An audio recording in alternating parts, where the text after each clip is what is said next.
Alors, voilà ce que je voudrais vous apprendre, puisque vous managez des équipes, et c'est très important de savoir le message qu'on fait passer. Ça, c'est une vidéo que Naïs est en train de préparer. Il y en a deux d'ailleurs. D'ici 15 jours, message reçu. Ce que l'on croit dire aux gens, ce que l'on dit en fait, ce que l'on croit avoir dit, mais ce que l'autre a entendu, ce que l'autre a cru entendre, ce que l'autre comprend. Et ce qui fait qu'il y a une distorsion. Si vous voulez bien parler, et si vous voulez que les personnes comprennent ce que vous dites, parce que des fois, ça paraît tellement simple, vous dites, mais il est con, le gars, pour pas comprendre. Non, c'est vous qui parlez pas le bon canal. C'est-à-dire qu'en fait, vous envoyez un message, il n'a pas le décodeur, et il reçoit l'image floutée comme sur Canal+. Je vais vous donner un exemple. L'année dernière, j'ai entraîné, je coachais mentalement, donc Hélène Parisot, qui est de Blagnac, donc à côté de Toulouse. Il y avait tout à l'heure des personnes de Toulouse. Voilà, Cathy, et toi. Donc, qui était 11e française en 200 mètres et qui est passée 3e 200 mètres. Et elle a intégré l'équipe olympique de relais pour 2020. Et donc, elle s'était blessée, je me suis occupé d'elle à ce moment-là, et Nathalie Hernandez, je ne sais pas si tu connais, c'est l'entraîneur de course. Son mari donc, est très connu, il était champion de France de saut en hauteur, et lui c'est l'entraîneur des sauteurs en longueur ou triple sauteur. Et donc on s'était rencontrés, et il était l'entraîneur à l'époque, préparateur physique du Stade Toulousain pendant 16 ans, et comme j'ai eu, pour ceux qui connaissent ici dans la région, Grégory Mahé, ouais, qui a été un demi de mêlée du Stade français, du Stade Toulousain, que j'ai formé à l'hypnose, voilà aussi. Donc j'ai pas mal de connexions sur Toulouse, dans le hand, dans le foot, dans le rugby. Et donc Hélène Parisot me dit, Stéphanie Hernandez, elle me dit, le problème d'Hélène, il faudrait que tu vous prépares en hypnose pour qu'elle puisse gagner 2 dixièmes au démarrage. Parce qu'elle perd 2 dixièmes dans les starting blocks. Elle n'arrive pas à le sentir qu'elle a dans les jambes. Je la regarde. Je dis pardon. Elle me dit oui, parce qu'elle ne le sent pas. Et puis en plus, au niveau de ses foulées, il faut qu'elle gagne 15 cm. Et elle n'arrive pas à sentir la foule. Je dis mais attends, je vais t'expliquer un truc. C'est pas une kinesthésique, c'est une visuelle. Toi, tu es kinesthésique. Et c'est ce que je vous ai marqué là. Vous avez 3 canaux principaux, les gens qui sont visuels, les gens qui sont auditifs et les gens qui sont kinesthésiques. Autrement dit, quand vous passez un message à quelqu'un, la première chose à savoir, c'est est-ce qu'il est visuel, est-ce qu'il est kinesthésique ou auditif. Ou alors utilisez les 3 pour être sûr que le message soit reçu. Ça veut dire que pour quelqu'un qui est kinesthésique, est-ce que tu le sens? Pour quelqu'un qui est visuel, est-ce que tu le vois? Et elle a vu sa foulée. Elle a vu qu'elle gagnait du temps. Et si c'est un auditif, est-ce que tu entends que tu es capable de faire 2 dixièmes de plus? Je peux vous assurer que si vous utilisez le bon canal, vous allez permettre à la personne de réceptionner le message. Sinon, vous envoyez un message qui ne va pas être totalement compris. Donc, quand vous parlez de technique de vente, quand vous expliquez la méthodologie à faire pour faire des nouveaux inscrits, pour développer le business, est-ce que tu vois ce qu'il faut faire? Est-ce que tu vois ce que je dis? Est-ce que tu entends ce que je dis? Est-ce que tu comprends ce que je dis? Ça ne veut rien dire, parce que comprends, c'est aucun canal. C'est-à-dire, est-ce que tu vois, est-ce que tu sens, est-ce que tu entends? Vous voyez ce que je veux dire? Voir, sentir, entendre. Première chose. Deuxièmement, les critères. Ce que j'aime, c'est savoir quels sont les critères pour la raison pour laquelle la personne a choisi de rejoindre cette compagnie. Qu'est-ce qu'elle recherche? Demandez-lui les 5 critères de base et gardez-le en mémoire en permanence pour cette personne, parce que c'est ce qui fait qu'elle vous a rejoint, qu'elle a rejoint cette compagnie. Est-ce que c'est rencontrer du monde? Est-ce que c'est avoir un réseau social? Est-ce que c'est gagner un peu plus d'argent? Est-ce que c'est avoir une reconnaissance? N'oubliez jamais que c'est le critère qui va le piloter, et elle a besoin d'être nourrie à ce niveau-là pour que son subconscient puisse la guider. Une fois que vous avez compris visuel, auditif, kinesthésique et que vous avez compris les critères, on pourrait parler d'objectif qu'elle attend, ce qui va être important, c'est de savoir si la personne est proactive ou réactive. Les gens proactifs, c'est les gens qui anticipent. Vous leur donnez une marche à suivre, ils vont déjà l'améliorer, vont déjà la mettre en pratique. Le réactif, c'est celui qui fera que lorsqu'il est confronté à la situation. Autrement dit, puisqu'on en parlait avec Eric la dernière fois, sur le nombre de personnes qu'il faut, aujourd'hui je crois qu'il faut 14 contacts pour avoir une personne qui rejoint une organisation, mais il en faut pratiquement 10 à 20 pour en avoir un de bon, ça fait 80 contacts. Quand vous avez quelqu'un de proactif, gardez-le. Parce que c'est quelqu'un qui va toujours agir, inventer, trouver des solutions.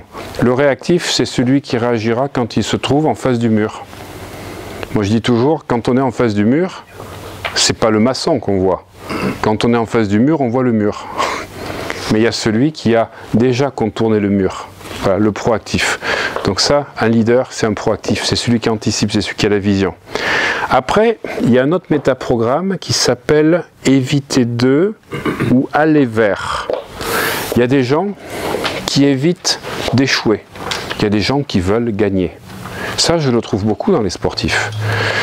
Des gens qui disent « moi, je rentre sur un ring pour exploser l'adversaire ».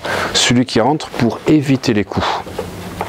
Chacun peut gagner en utilisant cette technique, mais vous ne pourrez pas changer un défenseur en attaquant, un attaquant en défenseur. C'est-à-dire quelqu'un qui veut aller au combat, qui veut toujours aller, il faut l'encourager. Mais vous, si votre système de fonctionnement c'est d'éviter d'eux, ben la personne elle ne s'entendra pas avec vous. Parce qu'elle dira, putain il m'énerve, il est toujours en train de me freiner, il me dit attention, fais pas comme ça. Alors que si vous êtes avec quelqu'un qui va vers et que vous allez vers, vous allez le propulser le gars. Parce qu'il va dire putain j'adore ce leader. Et des fois je rencontrais dans des compagnies des gens qui disaient qu'ils avaient changé de leader parce qu'ils aimaient la compagnie mais ils n'aimaient pas le management de la personne. Parce que quelqu'un qui évite d'eux, si vous êtes là, vous allez passer pour un fou ou une tête brûlée. Et vous, si vous êtes un aller vers et que vous avez quelqu'un qui évite de prendre des risques, vous allez dire putain mais c'est quoi cette poule mouillée? Donc vous comprenez qu'il faut comprendre, vous voyez, éviter d'eux. Bah, c'est une personne qui évite de prendre des risques, qui évite d'échouer, donc elle va en parler au niveau de ses contacts quand la personne est déjà dans l'entonnoir pour lui dire j'ai quelque chose à te présenter, alors que celui qui va vers, c'est celui qui va ouvrir toutes les portes, il s'en fout de s'en prendre dans la figure. Voilà. Pour moi, les gens qui vont être très forts, c'est les proactifs, les aller vers. J'ai pas dit qu'un éviter d'eux n'était pas bon. Mais c'est quelqu'un qui n'aura pas la même capacité de vitesse et encaisser les coups. Ça ne sera pas pareil. Il fera quand il est sûr. Et ensuite, référence interne, référence externe. C'est-à-dire, tu as celui qui a besoin d'entendre de l'extérieur qu'il a bien travaillé. Ça, c'est la référence externe. Il faut que l'autre lui dise « t'as été bon ». Ça le nourrit. Le référence interne, il s'en fout de ce que tu lui dis. Il le sait à l'intérieur de lui. Waouh, putain, j'étais génial, j'étais fort. Tu peux lui dire le contraire, il ne te croit pas. Ça, c'est super important. La confiance en soi, c'est des gens qui sont références internes. Moi, j'ai été une grosse partie de ma vie référence externe. J'avais besoin d'entendre, même quand j'avais fait quelque chose, je voulais être validé. Ça vient de programmation parentale que j'ai eue, et j'avais besoin d'entendre, tu as été bon. Alors là, j'étais OK. Mais si je n'avais pas entendu l'extérieur, et ça, je l'ai vachement travaillé, pour qu'en fait, j'en ai rien à foutre, qu'on m'aime ou qu'on m'aime pas, comme je dis dans la vidéo qui passe mardi, je crois, ou mercredi, j'en ai rien à faire. Aujourd'hui, je sais ce que je vaux, je sais ce que je suis capable de faire, je connais ma force. Quand tu travailles ça, c'est vachement fort. Mais soyez conscient qu'il y a des gens qui ont besoin de ça. Et donc, il faut aller vers, ben, bravo, tu as fait 2 nouveaux clients, tu as fait 2 nouveaux distributeurs, je suis fier de toi, la compagnie est fière de toi. Il ne faut pas oublier, parce que si vous nourrissez pas la référence externe, il va se faner. Et c'est important. Donc les critères qui ont fait qu'il vous a rejoint, qu'il a rejoint la compagnie, ce qu'il attend. Il faudra toujours pouvoir le remettre dans la discussion.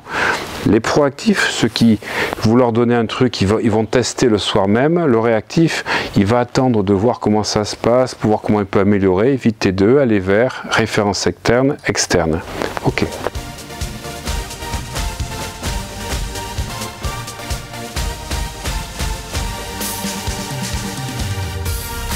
Est-ce que vous êtes prêt à embarquer pour vivre la vie de vos rêves et vivre une année 2018 exceptionnelle? Parce que c'est devant que tout se passe et pas derrière. On ne conduit pas avec le rétroviseur, on ne conduit pas avec le passé, on conduit avec la vision. À très bientôt dans mes séminaires.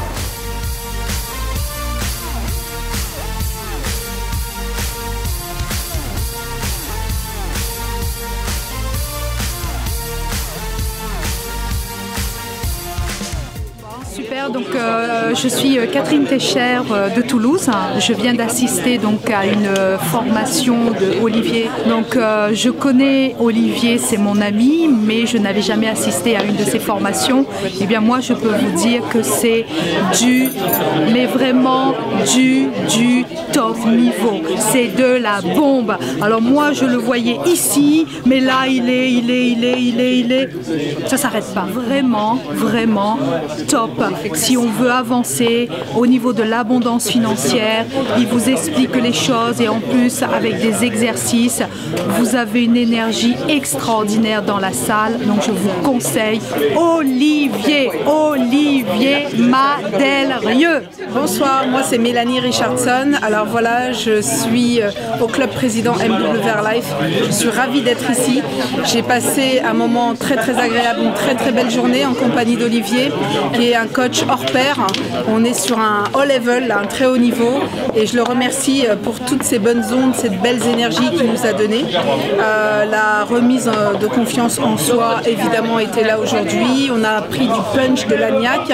On va devenir toujours plus fort, et il a su nous expliquer avec beaucoup de simplicité tout ce que l'on avait besoin de savoir aujourd'hui. Donc pour ça, je le remercie. Et merci à toi qui es derrière la caméra. Merci à toute l'équipe.